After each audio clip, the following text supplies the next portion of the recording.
নমস্কাৰ সকলোকে মোৰ চেনেল সঞ্জয় বৰুৱালৈ স্বাগতম জনাইছো।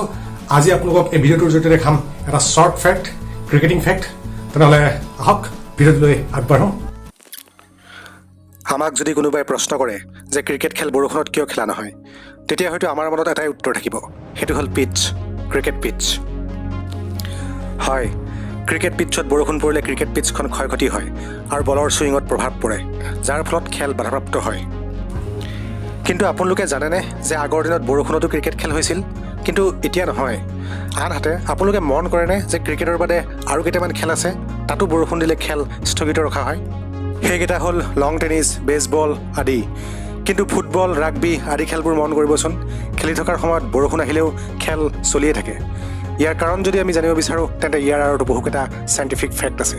সেয়া হ'ল, যদিহে আমি খেলক দুই প্ৰকাৰত ভাগ কৰি লওঁ, তেতিয়া আমি এবিধ ইনডোৰ গেমছ আৰু আনবিধ আউটডোৰ গেমছ পাওঁ।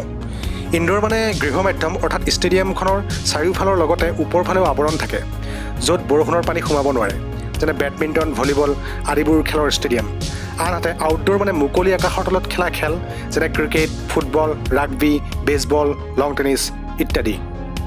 এই মুকলি আকাশৰ তলত খেলা খেলবোৰৰো ফুটবল আৰু ৰাগবীত কিন্তু বৰষুণ দি থাকিলেও খেলা হয়, কিন্তু ক্ৰিকেট, বেছবল, লং টেনিছ আদিবোৰত বৰষুণ আহিলে খেলা নহয়। ইয়াৰ প্ৰধান কাৰণটো হৈছে বলৰ ছাইজ, অৰ্থাৎ আকৃতি। ৰাগবী আৰু ফুটবল খেলা বলৰ ছাইজ ক্ৰিকেটতকৈ 5-10 গুণমান ডাঙৰ হয়, যাৰ ফলত ভিজিবিলিটি অৰ্থাৎ দৰ্শন সাধ্যতা ৰাগবী আৰু ফুটবল খেলা বলৰ বেছি হয়। মানে আমি সহজভাৱে ইয়াকে ক'ব পাৰোঁ যে ভিজি থকা অৱস্থাত আমি ফুটবলটো যিধৰণে চকুৰে মনিব পাৰোঁ, কিন্তু ক্ৰিকেট বল এটা তেনেকৈ মনিব নোৱাৰোঁ।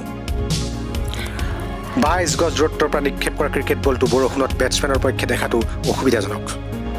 ইয়াৰ পিছতে আহে গ্ৰাউণ্ড ইম্পেক্ট। ফিল্ডত যেতিয়া বৰষুণৰ পানীৰে আগুৰি থাকে, তেতিয়া ফিল্ডিং কৰা এক প্ৰকাৰ অসম্ভৱেই। ক্ৰিকেটত এইটো কোৱা হয় যে ফিল্ডত যেতিয়া পানী থাকে, তেতিয়া গ্ৰাউণ্ড ছাৰ্ফেচৰ পৰা বলটো বেছি দূৰ নাযায়, অৰ্থাৎ ঘাঁহত বলটো প্ৰায়ে ৰৈ যায়, যাৰ ফলত বেটছমেন বা বেটছ উমেন এগৰাকীৰ কাৰণে 6-4 মাৰাটো দূৰৰে কথা, 1 ৰান দৌৰি লোৱাটোৱেই বহুত কষ্টসাধ্য হৈ পৰে।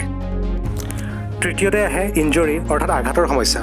যিহেতু ক্ৰিকেট বলটো ছাইজত বহুত সৰু আৰু কঠিন হয়, সেইকাৰণে ইয়াক ধৰিবৰ কাৰণে বহুখিনি পাৰফেকশ্যনৰ প্ৰয়োজন হ'ব, আৰু ইয়াতেই খেলুৱৈগৰাকীৰ আঘাতপ্ৰাপ্ত হোৱাৰ অধিক সম্ভাৱনা থাকিব বৰষুণৰ বতৰত।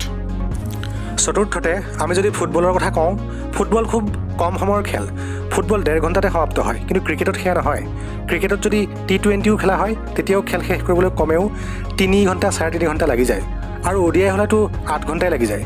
বৰষুণত ইমান সময় খেলি থকাটো সহজসাধ্য নহয়। এনেবোৰ কাৰণতেই যদিও ক্ৰিকেট আগৰ দিনত বৰষুণত খেলোৱা হৈছিল, তথাপিও পিছলৈ ক্ৰিকেট বৰষুণত খেলোৱাটো বন্ধ কৰা হ'ল। তেনেহ'লে আজিৰ ভিডিঅ'টো ইমানতে সামৰিলোঁ। পুনৰ লগ হ'ম এটি নতুন ভিডিঅ'লৈ। তেতিয়ালৈ সকলোকে বিদায়।